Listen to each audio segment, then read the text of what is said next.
It is critical thinking today, and I'm here with Milam Miller.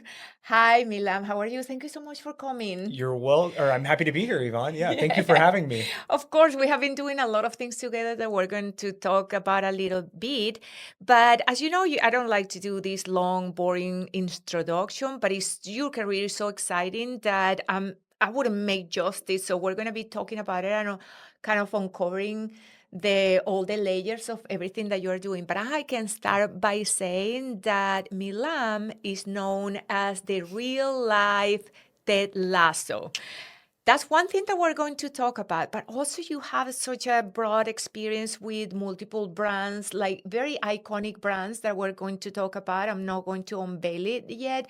So I'm so excited about bringing all that, and also this concept. You are a coach, executive coach, and you specialize in charisma. Yes, that is correct. So that is something that I haven't heard. So I want to talk about that also. But let's to get organized. First of all, I want to know about the Ted Lasso thing. Why Sure. they call it the real life Ted Lasso? Absolutely.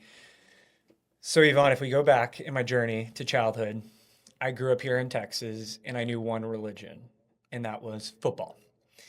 I knew I wanted to work in sports, big Dallas Cowboys fan, thought maybe I would go and work for them, but my career initially took me to New York City. It was there that I was exposed to, the NBA, the NFL, NHL, all the big leagues are there. And also another team that I was a fan of, the New York Yankees. And as I started networking and figure out how I was going to break into the industry, I ended up getting a job in the other kind of football. So I ended up moving from New York City to Rome, and I worked for a football club called AS Roma. Rome, Rome, Italy. Italy. You see, Okay. and then I ended up moving to London to open a global commercial sales and marketing office. And it was really during that critical juncture of my career that I realized charisma is so important in sales. And charisma isn't what we were taught, which is one way attraction. That person has it all. It actually is something more nuanced and subtle, and it's two-way human connection. And so, whenever we can embody charisma and really get interested in others, that's when deals happen in the boardroom. And so, my real life Ted Lasso experience was working in professional football, trying to close commercial deals. That's such a unique experience and so cool. And I love how it shaped your trajectory Yes. to create something that is very unique, very uncommon. And I'm also very curious about understand or help everybody understand from your perspective what is charisma, how it differentiates from gravitas, Mhm. and what can we do to have charisma? Is that something that you are born with, Mm. or is something that you can train? Is something that you coach? How do you Mhm. coach?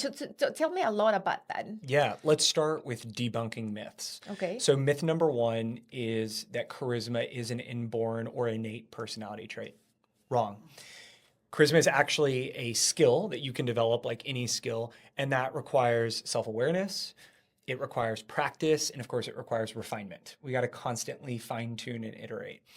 You mentioned gravitas. That's one aspect of charisma. What the research shows is that charisma isn't one dimensional. So, myth number two, it's not one dimensional. It's really just two things.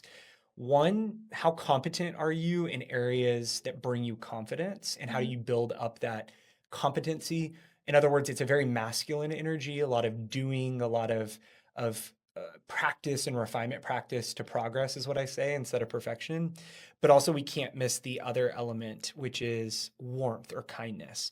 And I think this day and age in the digital era, we sometimes forget little things we can do to appear more open and more warm and more receptive. And it's more of that feminine energy, how empathetic we can be towards others, how compassionate.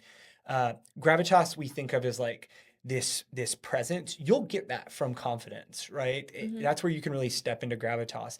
But we got to make sure that we soften it. It's not just about us, but it's also about them. And that's where this kindness or warmth piece comes in.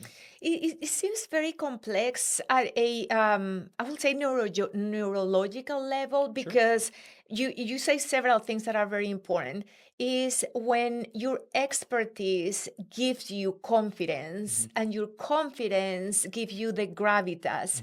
So it's not a one or two things that we need to do, is a very 360, I will say, training from your perspective as an executive charisma coach. Explain to us what is the process from when you first start talking to one person and say, I want to develop my charisma. Sure. All those aspects make them more confident of their abilities and talents, and show that confidence through relationships and communications, all the way to the gravitas, which is, I think, learn how to listen with empathy. So how that process goes? Sure. So let me back up and say that what the research shows, and it's by a researcher named Susan T. Fisk, the Fisk Lab out of Princeton University. She's worked with other researchers, Amy Cuddy and various collaborators, and they created this social stereotype content model. And effectively what that means is if you over-index in the gravitas and like you're overly confident or just come off as a little maybe perhaps rigid or a know-it-all, then people won't want to work with you. They're going to be like, oh, they're too cold, they're too self-assured. Think like Steve Jobs. Do you think that is like they feel intimidated? Yes. And Steve Jobs is a great example of that. Brilliant mind, innovator, very competent, but he lacked that warmth. Whereas on the flip side, if you come off as, I'm a people pleaser, I'm too friendly, hi, I talk up here, I'm a little unsure of myself, I'm a little nervous, then people don't take you seriously. So it's really creating this balance of how do I come across as confident and kind. And so this was actually that's the name of my business, Be Confident and Kind.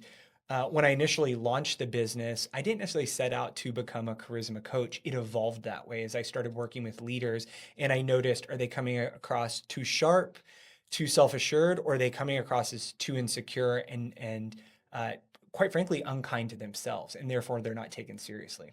This is fascinating, because I'm going to tell you something that I say all the time. The fish doesn't know that it's wet. Tell me more. What does that mean? It means that you don't see yourself from outside. You see yourself from inside. So whatever is your perception, it has a lot to do with self-awareness, right? But which is not easy to accomplish. But you have an idea how others see you, but you don't have the certainty how others see you. So, for example, if we take this conversation into like a private context where you're coaching me, and the first thing that I will ask you is, how do I come across? I don't know. I mean, I think that I know, but it's my perception of myself. So how you get to that self-awareness where your clients can, with certainty, know how they are perceived from outside, from an outside perspective? Yeah, I really like this question for twofold reasons. One, because this really is a journey, it's not a destination. And two, the only way we're going to know how we're perceived is by asking for 360-degree feedback. And that's going to change as we evolve, right? A couple of years ago, I wasn't a father. The way I show up in the world is different now as a father. And a great, I guess, example of a client I've worked with that might be interesting to you or to listeners is this client in their, let's say their 20s, they really wanted to be liked. And then they entered their 30s, they felt the shift of wanting to be respected. And doing the research or living in the research, which I know I eat, breathe, and sleep this every day, the stats actually show that more men identify as charismatic.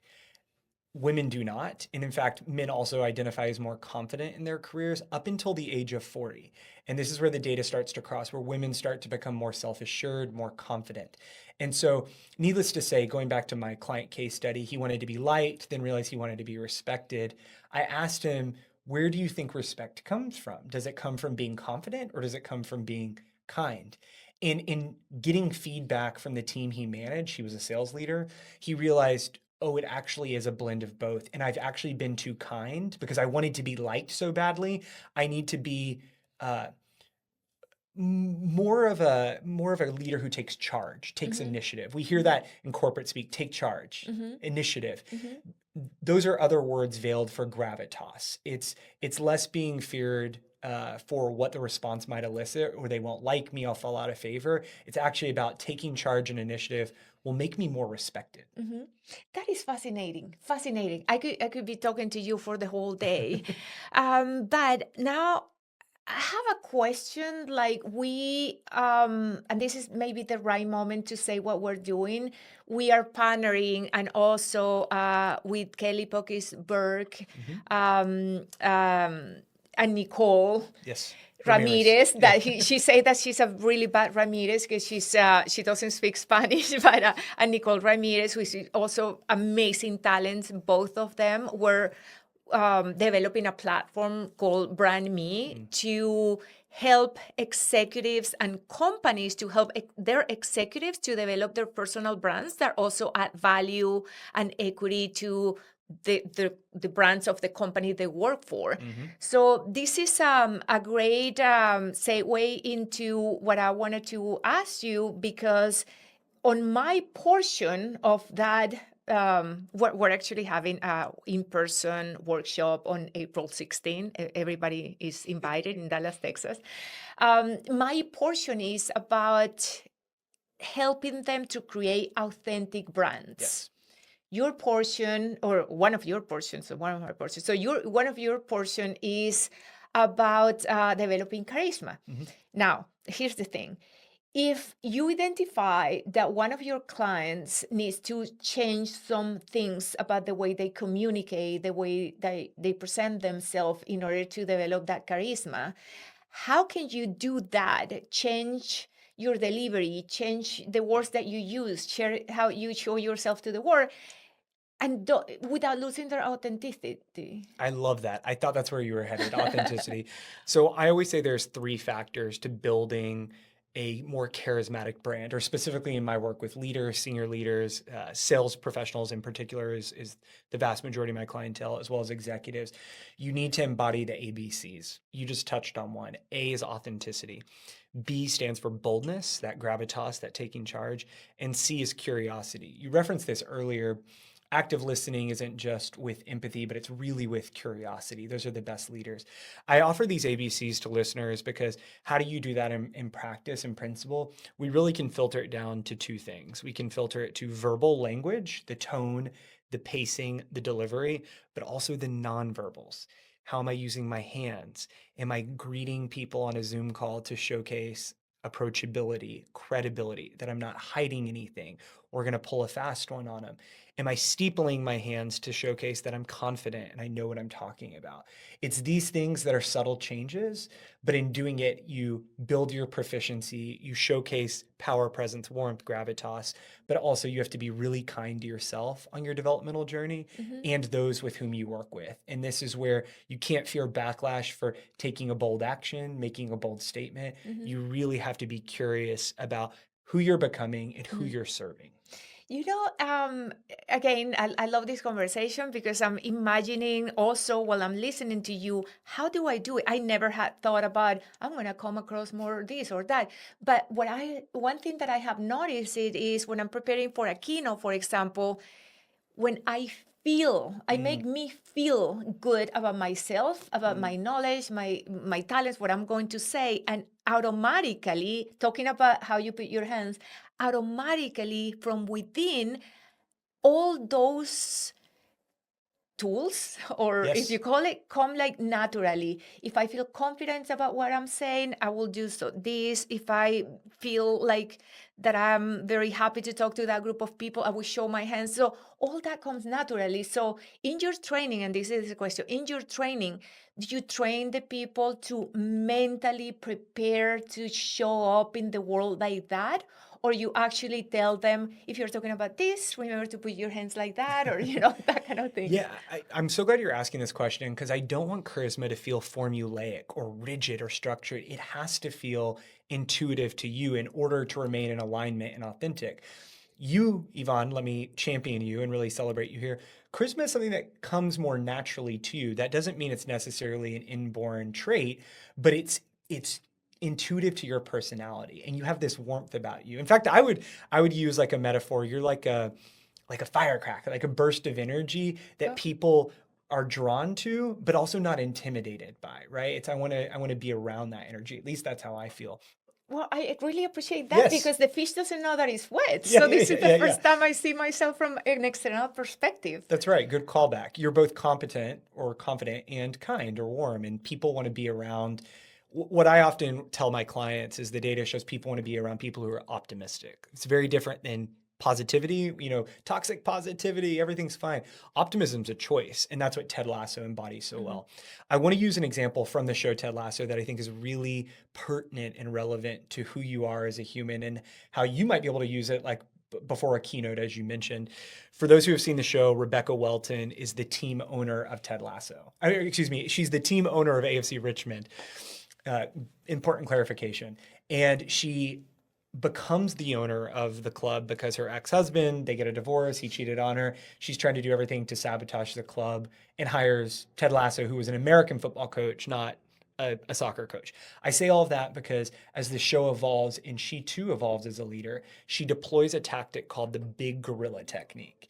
And basically what this means is when she goes into environments that might be male dominated, she might feel like an outsider or other than, she can really embody this spirit of a gorilla and really pump herself up. And the research shows that this technique actually makes us feel more confident, more capable, more ready. So when you go on a stage, it's less about you and being concerned, what are they going to think of my hair or of the shoes I'm wearing or whatever it is that might make us feel little or insecure.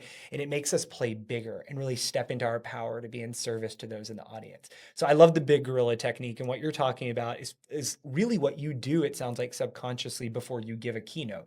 Yeah. So I like to equip people with tools such as that one to try on and see if it works for them. And if that doesn't work, then try something else. I could go further, but I want reader or listeners to actually we'll take a beat because the framework I have actually might enable them to have choice of what character or what archetype they embody. Yeah, this is so fascinating that Milam, formally, we have witnesses. I'm inviting you to do a series of podcast episodes because I think that we can spend one talking about charisma and the difference with gravitas, and someone do sort of a demo of how you take your clients from point A to point Z, case that you have that you can give us examples. So this is a conversation not only because it's very unique. Sure. I have heard all kind of coaches, charisma coach. I mean, I love that. I want to take it myself. Sure. And but unfortunately, we have a very little time right now, and I would like to give you the space for you to describe how, if someone wants to start from the beginning, say, I have no idea how I am, I have no self-awareness, so my self-awareness is very low. I love how you started, that you start with the goals. What do I want to accomplish? Because maybe I don't care about being liked. Maybe I care about being respected, or I care about being efficient, or whatever it is. So how do you take that process from uncovering the needs of the person to maybe research? This person wants this, but they are really here. Sure. And then the process, how do you take them from A to Z and A to Z? I was doing that intentionally to mirror you, which is another technique of charismatic individuals, A to Z. You're helping our listeners realize what could that journey look like. So I'll answer your question. I want to give you all the building blocks. I call them an AED framework, very similar to if unfortunately anyone ever goes into AFib and they need an AED machine, that machine tells you exactly what to do. So A stands for access. I need the individuals I coach or that are interested in this work to access a new definition of charisma. Number one, you've got to believe that you are capable of working at this skill. Number two, you have to embody it. And this is where I talk about archetypes or techniques, the big gorilla technique. Ted Lasso is an archetype. Rebecca Welton is an archetype. I'll give you a different example for people who are maybe fans of tennis. Serena Williams. I mean, she's so charismatic. She has a warrior archetype in her that's very self-assured. Whereas Roger Federer, he was a little bit more graceful or poised or composed, not as loud. But that's a different type of archetype. I call them maestro. So I work with my clients to figure out who it is they want to embody and using that ally to be more charismatic. And then finally, there are so many tips and tools and techniques that we can deploy. So AED, access a new definition and perspective, embody an archetype, and then deploy tools for connection. Maybe it is mirroring, maybe it's my active listening frameworks that I could go into on another series. Thank you for your invitation. But there's so many ways that we can access, embody, and deploy tools for charisma. And you help your clients to develop or recognize their own archetypes so they know them? That's absolutely, because we have to have choice. Mm-hmm. And I find that for me, a lot of my examples are sports, having worked in sports. Clients who love music as a passion point, an example I often use that is very resonant for my female clients is Lizzo. She's very body confident and very bold. And if they could embrace that courage in the boardroom, then they call upon Lizzo to say, what would it look like for me to be charismatic and be myself, but also fixate on the other person across the table too, and make sure that they feel seen, heard, and validated. And so I'm learning new archetypes all the time with my clients of what's resonant for them and then how we name it. It's not just the athlete, the entertainer, but what is it that they do that is so charismatic? And then you do you give them homework, like go and use the tools in these specific settings, and then they come back to you saying how they, feel the situation differently or their charisma working for them. That term is so playful. I personally don't like homework. I like Yeah. real world application, but Right. yeah, same. It's go in and try it on in the real world. The best way we learn is by doing, right? But we can't lose sight of the being as well. We got to be about it. So as we're doing those things and embodying it, the being, what are you noticing? What are you experiencing? And most importantly, what are you learning? Because whenever we learn and become more self-aware, to your point, then that's where the refinement process can come in and we can iterate. And also every human interaction is different. We all have a different energy exchange. So what works in one environment may not work in the other. Totally. And this is why you need a toolkit of different archetypes to deploy. That is so interesting because that I was thinking before, I think this past week, that when you see all the episodes of this podcast, I have so many different personalities, and I haven't noticed it. Sure. Like my personality sort of match the person that I'm talking with, but it's me, and I'm still authentic. But when I look at them, all of them is like, sometimes I'm super energized, sometimes I'm more mellow. And that was a new discovery because I'm looking at myself from out of myself. Is that, I think that it has authenticity, but how you work with that and intentionally change that, not change, but tone your personality according to the situation. That's what you teach. Absolutely. I think that's a brilliant reflection of yours, Ivonne, that you've noticed that about yourself. I think you and I both share a lot of enthusiasm Yeah. or zest, so we kind of like pump each other up there. There are environments where I shouldn't be as enthusiastic. When I lived in England, the term being too keen, I had to realize I had to kind of temper my enthusiasm or keen because it was making the audience feel a bit of distrust or suspect of my intentions, when really it's just that's how I'm naturally wired. That's my natural predisposition. And so needless to say, learning to soften that made me more relatable in order for us to dialogue and advance a deal flow. That's great. And now to close, I want you to talk to them about your role in Brand Me workshop in Dallas on April 16. What are you going to teach? What are they going to learn? How are they going to come out of that experience based on what you are going to deliver to them? Absolutely. Brand Me is going to be a phenomenal full day event. We're getting started early, first thing, think 9 a.m. and going all day to a happy hour networking reception. you're going to be exposed to a variety of different content. And for my session specifically, Yeah. I want to talk about how what was a private mantra, be confident and kind, or a personal brand philosophy statement, has become a public movement to teach these tools for human connection. And so my hope is that, and we're still workshopping some of the topics, everyone will walk away with their own personal philosophy statement. This may become your North Star, how you want to show up and be and connect with others. It also could be a business venture. It could be something you print on t-shirts and a side hustle of yours. So I don't know what the actual outcome will be for everyone, and it could be different, but trust me, you will walk away with tactical and tangible things that enable you to know yourself better. And my hope with my core value, connect with others and be more charismatic.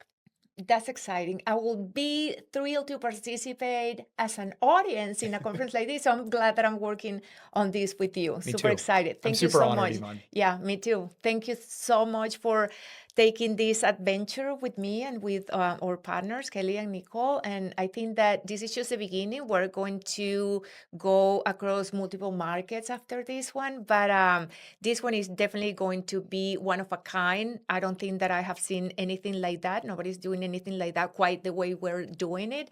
So super exciting to have you on this with us. Absolutely. Y'all fly to Dallas. It's not that Yes, hard to get to. it's We not got that 2 hard. We're in airports. the middle, So and we're in yeah, the middle of the country, so it's very close from anywhere. that's right. Thank you so much for Thank being you. here. Thank you to all of you because there's super interesting information out there in the internet, and you took these minutes to listen to us. And thank you so much also to Movida Hispana for amplifying our voices and just bring these insights and information and exciting content out there to all of you.